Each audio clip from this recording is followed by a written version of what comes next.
Alô a todos, que coisa fantástica. Na hora que eu dou alô a todos, falta luz. Que coisa, hein? Vamos ver isso aqui. Entendo. Vamos ver. Aqui a gente está com um problema. Ixi.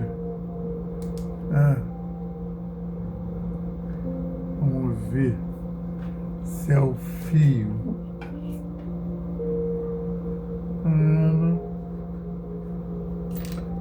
Vamos ver a illumination. Não é ela. Bom,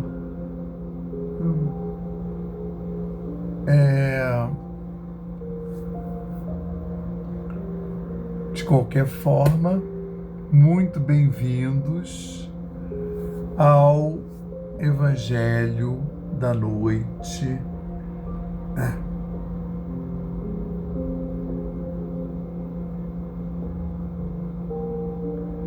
Ao Evangelho da Noite.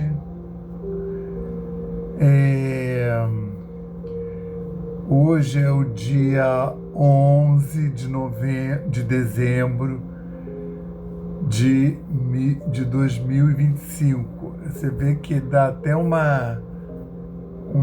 assim, um susto, uma estranheza de falar a data, né? Porque já é o dia 11 de dezembro.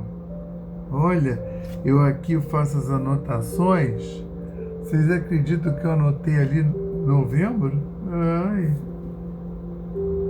Aqui eu tenho um caderninho que eu anoto, entendeu? Aí, agora eu vi ali que eu tinha anotado novembro.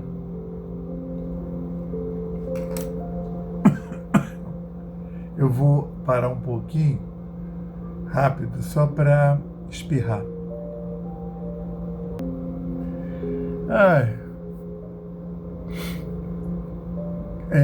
Quem me acompanha sabe que ultimamente eu tinha a época das crises de bocejo, agora eu tenho a época dos espirros. Enfim, hoje, nesse culto de hoje, do dia 11 de dezembro de 2025, nós vamos dar continuidade ao estudo do Evangelho de Lucas e nós já estamos no capítulo 20, tá? Hoje serão os versículos de 20 a 26, que o Pastorino deu o nome, intitulou A Moeda de César. E é aquela passagem que vocês conhecem bastante, né? Da moeda de César. Para abrir os nossos trabalhos e dar uma unificação nas nossas vibrações mentais, nós vamos ler uma página do livro Pão Nosso, e é a lição 105, entendeu?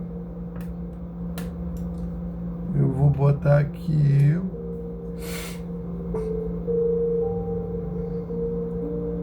Observação primordial é o nome da passagem.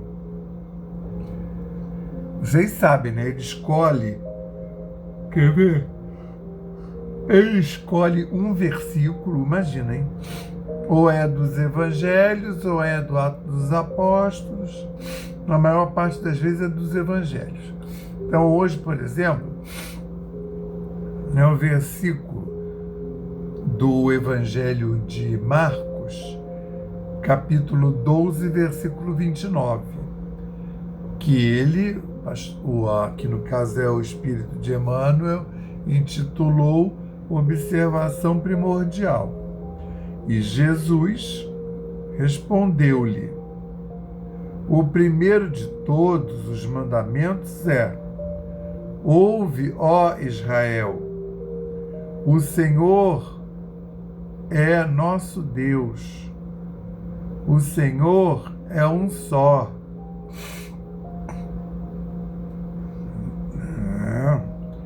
replicando ao escriba que o interpelou com relação ao primeiro de todos os mandamentos, Jesus precede o artigo inicial do Decálogo de observação original que merece destacada.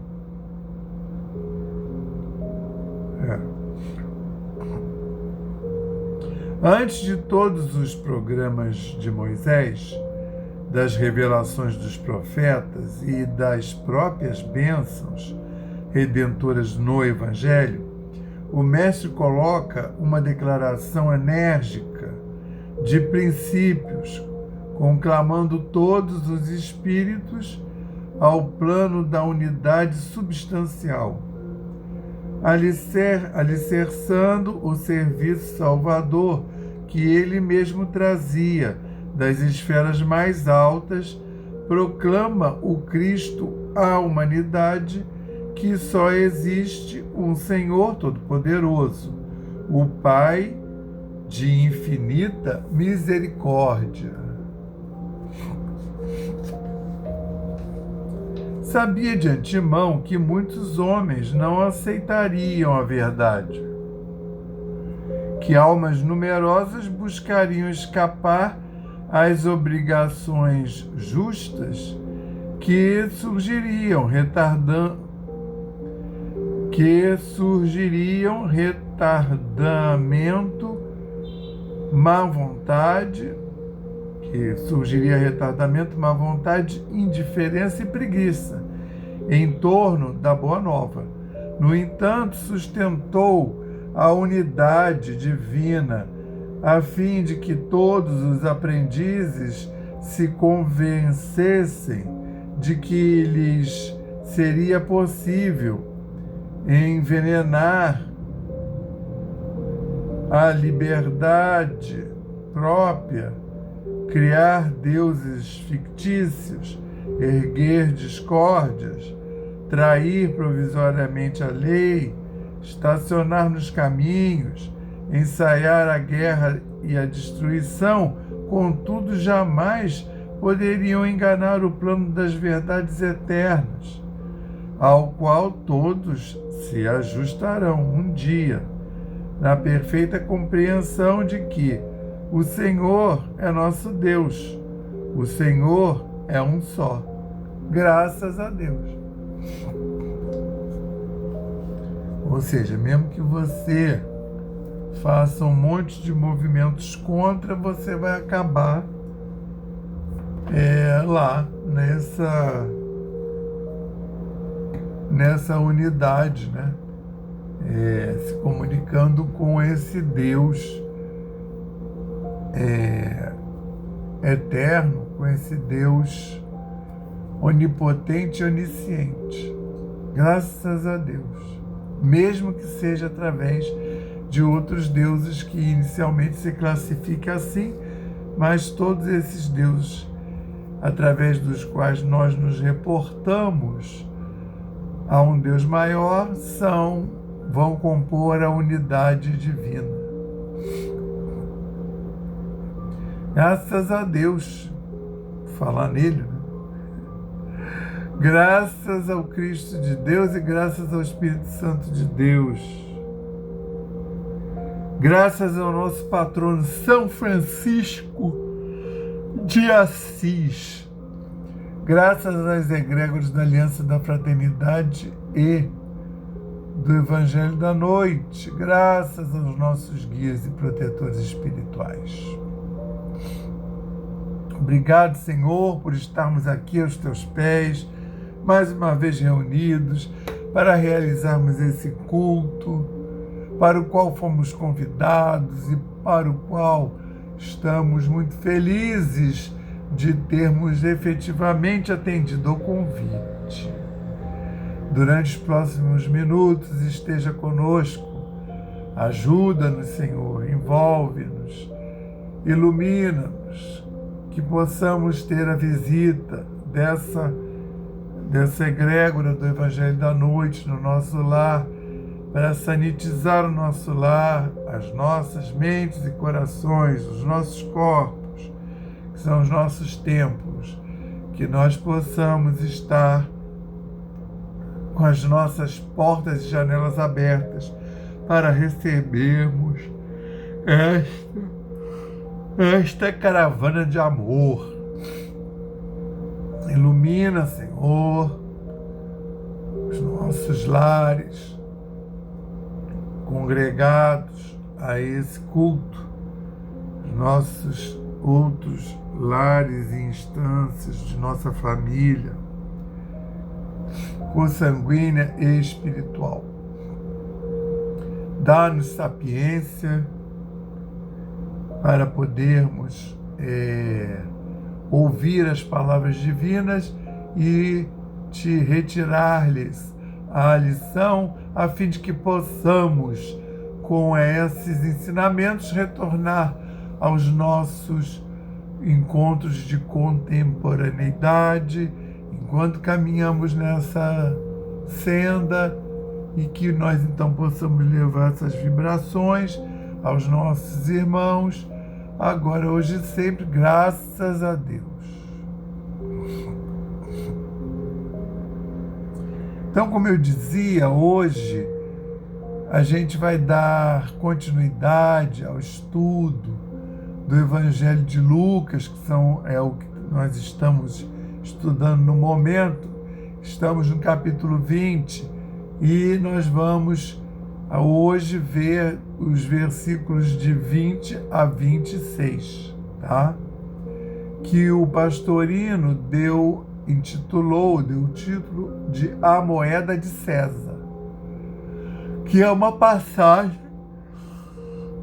passagem muito conhecida, mas nem sempre muito entendida, né? Então, nós queríamos destacar que essa passagem ela foi relatada pelos 3 evangelistas, né? O Mateus, o Marcos e o Lucas, tá? E eles narram bastante parecidos, sendo que o Marcos e o Mateus, eles dão uma destrinchada de quem são essas pessoas que estão fazendo perguntas pegadinhas, né, para o Cristo, tá? Mais ou menos o mesmo número de versículo. Mas, para vocês terem uma ideia, se vocês pegarem, se puderem assim, tiverem com tempo, pegar o capítulo 12 de Marcos, que o Marcos narra essa passagem no capítulo 12. O capítulo 12 de Marcos é muito bom, porque ele mostra um monte de pegadinhas que eles vêm fazendo para o Cristo, e essa é uma delas, tá? Eles vão fazendo como se fossem pessoas aleatórias que tivessem ali seguindo Cristo. Eles se apresentam, mestre, mas na verdade são discípulos, ou são dos fariseus, ou são dos sacerdotes da sinagoga, ou são lá os parentes dos principais do templo. Então, o Lucas, ele narra assim, mas lembrando que a gente está fazendo o estudo do Evangelho de Lucas, mas aqui nesse canal, nesse culto, tem todo o Evangelho de Marcos e tem o final de Mateus, tá? Porque quando a gente começou a fazer esse culto, em fevereiro de 2021, a gente estava terminando, que eu estou seguindo o que é estudado lá na Aliança da Fraternidade, sábado às 9 horas da manhã.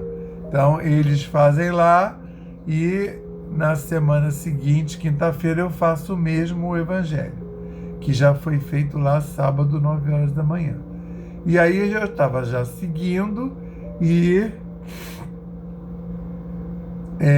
A gente terminou Mateus, e aí fizemos todo Marcos, e agora já estamos no capítulo 20 de Lucas. Então, o que vocês encontram nos cultos passados são esses outros pedacinhos, né, que o Carlos Torres Pastorino vai dividindo para fazer esse estudo sistemático, né? Quando os outros evangelistas narram a mesma passagem, ele coloca que é o caso de hoje, que todos os sinóticos, evangelistas sinóticos, narram a passagem.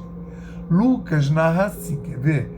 E observando, enviaram pessoas desleais, que fingiam ser justos, para embaraçá-lo em doutrina dele, de forma que pudessem entregá-lo ao governo e ao poder do procurador. Estão falando de Cristo, né? É isso que eu estava falando, que eles enviavam pessoas para fazer as pegadinhas. No capítulo 12 de Marcos tem lá um monte delas enfileiradas. E interrogaram-no, dizendo: Mestre, sabemos que falas certo e ensinas e não observas o rosto, mas ensinas em verdade o caminho de Deus. Olha, ainda ficavam bajulando como se o Cristo fosse sujeito a isso. E nos é lícito dar o tributo a César ou não? Subentendendo, porém, a astúcia deles, disse-lhes: Mostrai-me um denário. De quem tem a imagem e a inscrição? Eles disseram: de César. De César. Agora a gente vai pegar ele, vai poder entregar pro Pilatos, pro Herodes, para matá-lo. Ele disse-lhes: então, mostrai-me um denário. De quem tem a imagem e a inscrição? Eles disseram: de César. Ele disse-lhes: então, devolvei o de César a César e o de Deus a Deus. E não puderam apanhar na palavra dele diante do povo. E, admirados pela resposta dele, calaram-se. Esse grupo aí. Se você for olhar lá no capítulo 12 de Marcos, vão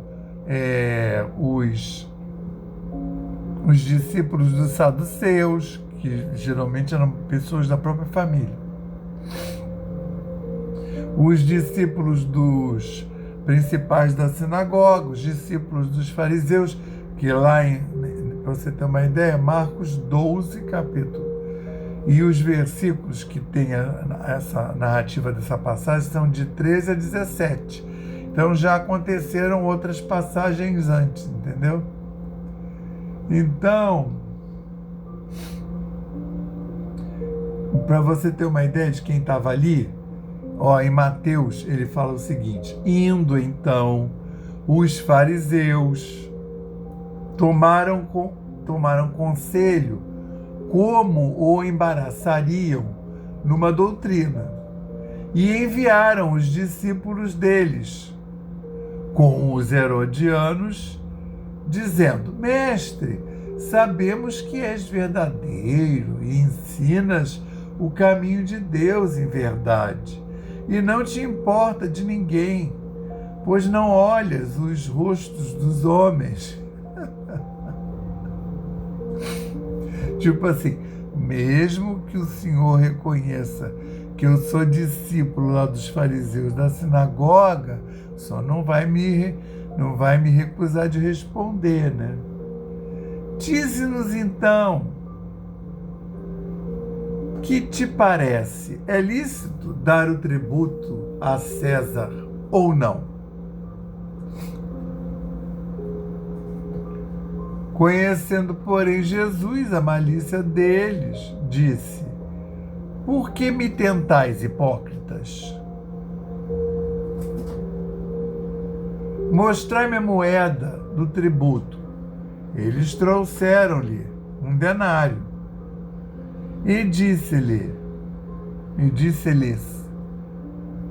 De quem é a imagem e a inscrição? Disseram-lhe: De César.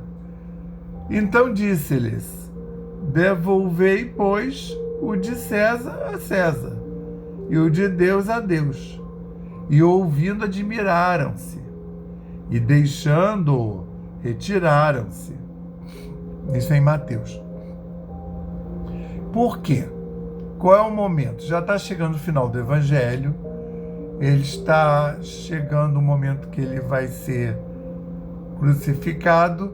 Então, mas isso é um pouco antes. Eles estavam querendo entregar o Cristo para Roma com uma acusação, coisa que eles não vão conseguir, né? Eles vão ter que fazer calúnia, né? Por quê? Porque o Cristo disse que ele era filho de Deus, mas que o reino dele não era desse mundo, né? E assim mesmo ele não disse. Ele se anunciou, fez os sinais e as pessoas ficaram: será que é? Será que não é? Uns acreditaram, outros não, né? Mas ele nunca disse, tanto é que um pouco antes de ser entregados para a crucificação, o Pôncio Pilatos chama ele dentro da pretoria e pergunta: mas você é quem? Porque quando eles, lá fora, os escribas, fariseus, principais do templo, né, os sacerdotes, acusam ele. Não, ele acusa, mas ele é acusado de quê? Ele diz que ele é o filho de Deus. Aí, isso para Roma, para Pilatos, para Herodes, eles nem são dessa religião e não são dessa etnia. Então, eles, tanto o Pilatos quanto o Herodes diz: não vejo nada demais, não vejo motivo para crucificá-lo, né? E aí, o Cristo fica calado, estão lá acusando ele, não fala nada. Mas, quando eles falam isso para o Pilatos, o Pilatos fica assim, sabe? Porque na religião do Pilatos, os deuses se casavam com mulheres normais e tinham filhos. E aí ele chama ele lá dentro: tu é quem? Você vai acercar? Fala: mas espera aí, assim, já pensou se eu mando crucificar o Filho de Deus, de um Deus aí? Né? Vou arrumar um problema, né? Mesmo não sendo da religião. Mas o Cristo, aquilo tinha que ser cumprido. O Cristo fala: tu o dizes. Por quê? E também porque a certeza é sua, né? Você crê em coisas, alguém contou, você leu, mas a certeza vem de dentro. Não vai ninguém de fora te dar certeza. A pessoa pode falar sobre o Cristo, pode falar sobre o Buda, pode falar sobre o Lao Tse, o Confúcio, mas você só vai aderir se você tiver um chamamento interno, tá? E aí quem quer ver um momento bonito dessa certeza que o Cristo viu é o capítulo 4 de João, que é o encontro do Cristo com a samaritana. Ali você vê que ela percebeu que ele era o Cristo e aí ele falou: sou eu. É a única pessoa que tem todos os evangelhos, todas as narrativas, é a única pessoa para quem ele disse: sou eu. Confirmou, mas confirmou porque ela já tinha mostrado que estava acreditando. Então isso aqui eram pegadinhas que ele vinha fazendo, que ele vinha sofrendo. Já, entende? Ele já pregou, ele já fez os sinais, o povo da sinagoga conhece os sinais, conhece mais do que o povão, porque o povo da sinagoga tem acesso às escrituras e eles sabiam quais eram os sinais que deveriam ser feitos. O Cristo vai lá e faz todos os sinais. Isso basta? Pelo contrário, eles estão preocupados que já pensou se ele é mesmo o Filho de Deus, a gente vai perder o nosso emprego, a nossa preponderância, o nosso lugar. Supostamente, né? Porque ele era o Filho de Deus, trouxe toda a boa nova, isso que a gente está estudando hoje, né? Trouxe todo essa parte da Bíblia depois do Velho Testamento e hoje em dia aí veio a prensa, todo mundo começaram a Bíblia desde o primeiro momento é o livro mais reproduzido no mundo, parece continuar sendo, e o povo aprendeu a ler, porque também não adiantava você ter milhares de cópias e o povo não ter acesso. Então, o que Martinho Lutero faz lá, quando faz a reforma luterana, é traduzir a Bíblia, que estava numa linguagem muito rebuscada, para o alemão comum, o alemão que se falava na época. E aí dependia de ler. Já ficou mais fácil, que aí todo mundo que lia, que não era muita gente, aí teve acesso às escrituras. Então, entende? A escritura deixou de ficar lá guardada no Santo dos Santos, até porque eram pergaminhos de pele de animal pesadíssimos. Cada livro desse eram vários e vários pergaminhos. E aí você só tinha acesso quem tinha um cargo bom na sinagoga, né? Senão... E aí por isso que as famílias, né? Que tinha famílias de sacerdotes, né? Que eram pessoas que já liam a escritura desde novos, né? E uma das coisas mais estranhas é o Cristo ter sido criado em Nazaré, ali com os familiares dele, filho de carpinteiro, não ter tido acesso que as pessoas tenham visto aos livros, e, no entanto, ele sabia tudo. Mesmo com 12 anos, ele foi encontrado dentro da sinagoga, conversando com os sacerdotes e principais do templo. Então, só ali, eles já deveriam, se fossem pessoas que tivessem sintonizadas, né, com o Deus, deveriam ter, nossa, mas quem é esse garoto que argumenta, que conhece? Quando Cristo começa a falar nas sinagogas, ele começa a mostrar que tem conhecimento e faz sinais. Quais são os sinais? São essas demonstrações de poder, de cura, né? Fazer em abundância. E aí ele vai fazendo nas periferias, esse pessoal que segue ele está lá. Deixa eu fechar aqui a porta para o ar não escapar. Eu gosto muito de ar-condicionado. E aí ele vai fazendo, ninguém vê truque, né?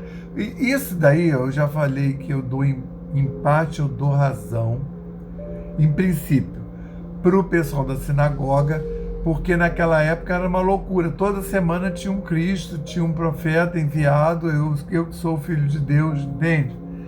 Só que nenhum chegava nem perto do Cristo, de fazer sinais.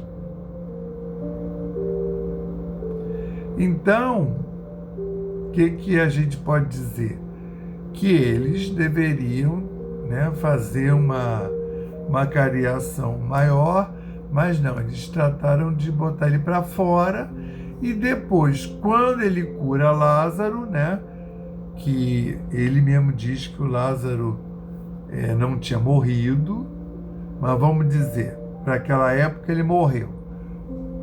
Quando ele ressuscita Lázaro, aí é um negócio muito impactante. E no final dessa passagem, do relato, da passagem de Lázaro, aí o pessoal da sinagoga, um vira para o outro e falou, agora a gente vai ter que matá-lo. Porque o cara ressuscitou, não tem mais para onde ir, né? Você imagina o impacto disso na região?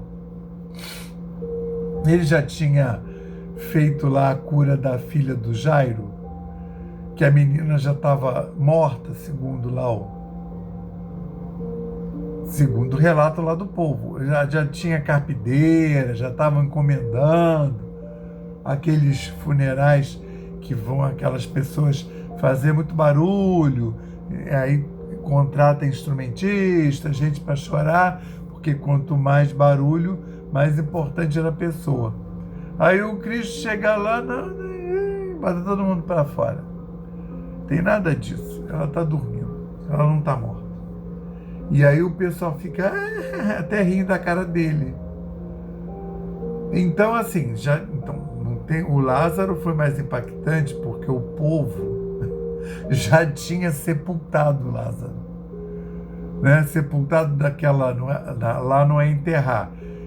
Era uma caverna assim, uma reentrância naquele paredão rochoso, que é um paredão que é um tipo de rocha que é fácil de escavar. Fazia um buraco e botava uma pedra roliça na frente, que era para os animais não irem lá comer o cadáver, né? E aí também era para evitar ladrão, porque algumas pessoas eram sepultadas com seus pertences e isso interessava aos ladrões da época, mesmo não sendo uma coisa riquíssima. E aí o Lázaro já estava sepultado, porque elas mandaram chamar, ele falou, tá, tô indo. E aí quando ele chega, Jesus, se você tivesse chegado um pouquinho antes, teria conseguido. Ai, meu Deus. Aí Jesus, não, ele está dormindo. Peraí, vamos lá acordar. Ele chama o Lázaro lá de dentro. É muito impactante, porque o Lázaro sai de dentro da tumba, né? Alguém vai lá remover, que não é alguém, mas de um homem tem que ir lá remover a pedra. E o povo dizia que já estava fedendo. Também podia ser uma coisa sugestiva, né? E então ali é o sinal maior, né? E aí eles não estavam querendo ver mais nada. Então o Cristo não foi julgado e nem condenado. Ele vai lá pro Gólgota. Ele vai ser crucificado sem condenação. É brabo, né? E o Pilatos, ele veio e falou, não, eles são judeus, o Cristo é judeu, os outros dois, os ladrões, não eram. E aí ele fala, eu vou propor o indulto de Páscoa, que eu tenho direito, livrar a cara de alguém. Tem isso até hoje, né? Aí eu vou colocar para eles são judeus, vão livrar o cara. Porque quem estava lá era o pessoal lá do Caifás, lá da sinagoga, eram os soldados, né? A sinagoga tinha isso, né? Caifás, sumo sacerdote, tinha guarda. E aí fala, não, liberta Barrabás. Mas o que a gente tem que ver é o seguinte, que isso tudo tinha que se cumprir, né? Como o próprio Cristo diz. Então, assim, também tinha que acontecer, claro. Por isso que tem, né? O escândalo é necessário, mas ai daquele por quem vem o escândalo. Então, porque inclusive o Pilatos, a mulher do Pilatos tem um sonho e fala para o Pilatos de manhã, não te mete, tive um sonho, não te mete nessa coisa aí de judeu. E mesmo assim o Pilatos ainda achou aquilo meio estranho. Mas depois lavou as mãos. Agora nós vamos passar para o nosso passe fluídico terápico. Eu vou ler esses 4 mantras e vocês, confortavelmente recostados, vão seguir mentalmente, dando a abertura para que os integrantes da Falange de São Francisco, ou do santo da sua devoção, ou os seus guias e protetores, possam então dar o passe em vocês. Elevemos mais uma vez os nossos pensamentos ao Pai e confiemos. Nós pedimos ao Cristo para que possam os nossos amigos espirituais, juntamente com os protetores de cada um aqui presente, realizar através deste passe fluídico terápico o tratamento particularizado de acordo com as necessidades que cada um apresenta, que seja suavemente depositado em nosso corpo fluídico, mental e físico, o remédio advindo das camadas superiores da vida, tão bem preparados por corações amorosos para nos atender. Rogamos ainda que os benefícios deste passe se estendam aos nossos lares, envolvendo de forma carinhosa nossos familiares, parentes e amigos, proporcionando-lhes igualmente tratamento eficaz. Intimamente pedimos forças para desenvolver em nós coragem, paciência e bom ânimo em nossa lida diária, nos colocando agora na posição de receptores, abertos à boa influência do alto, alentando a nossa consciência de que somos seres oriundos e viventes no universo de Deus. Agradecemos a nossa coexistência com o nosso próximo e a atual reencarnação que nos colocou em contato com os elementos indispensáveis às nossas necessidades de evolução. Rogamos ainda inspiração para que possamos aproveitar a oportunidade da mesma para exercitar o perdão e a busca sincera pela harmonização íntima, sem deixar de atender aos reclames da lei de progresso e evolução. Finalmente pedimos equilíbrio moral e emocional, inspiração dos padrões do Evangelho, para que possamos solucionar com os nossos esforços os problemas que nos envolvem. Resignação positiva sem estagnação, compreensão para agir com amor, ação sem ser subserviente, proteção, forças para manter a vigilância e disposição para realizar a nossa reforma maior, graças a Deus.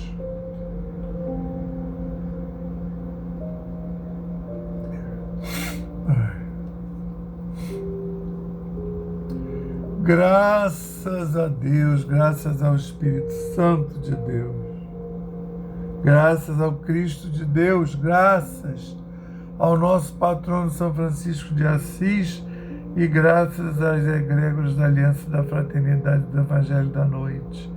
Graças aos nossos guias e protetores espirituais, realizamos mais um culto no lar, no nosso templo, onde moramos, e no nosso lar, nosso corpo, nossos corpos. Que possamos ter sido todos abençoados e envolvidos. Que amanhã, na reunião das pessoas, possamos, contemporâneos, que dividem os espaços contemporâneos conosco, possamos levar essa luz, essa paz, esse amor. Que nós possamos, Senhor, ter sido visitados por essa verdadeira falange, né? A caravana que realmente realiza esse evangelho, que nós possamos ter sido visitados de forma a ter tido nossos lares sanitizados e os nossos templos reenergizados e reharmonizados. Gostaríamos ainda de mandar um quanto de energia para Gaia, o planeta Terra, para toda essa humanidade encarnada e desencarnada. Mandar um quanto de energia, de luz, para envolver todos esses líderes espirituais encarnados e desencarnados, que eles possam cumprir com as suas missões maravilhosamente, que possamos mandar para todos os líderes materiais, Senhor, que sejam envolvidos, amparados e conduzidos no caminho correto, Senhor Jesus. Que sejam protegidos e inspirados, bem inspirados. Agora nós vamos fazer 30 segundos de silêncio, quando então colocaremos as nossas demandas e também faremos nossos pedidos por terceiros, na graça e no amor do Senhor.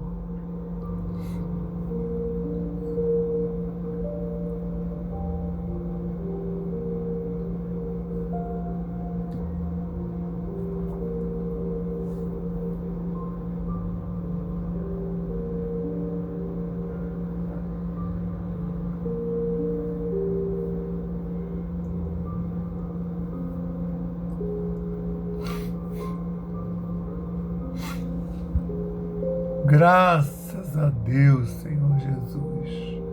Obrigado por mais esse culto do Evangelho da Noite, e nós queríamos pedir a permissão para encerrá-lo, falando o lema da nossa casa, paz e fraternidade, e o lema de Francisco, paz e bem, graças a Deus. Que tenhamos todos uma semana de luz, paz e amor.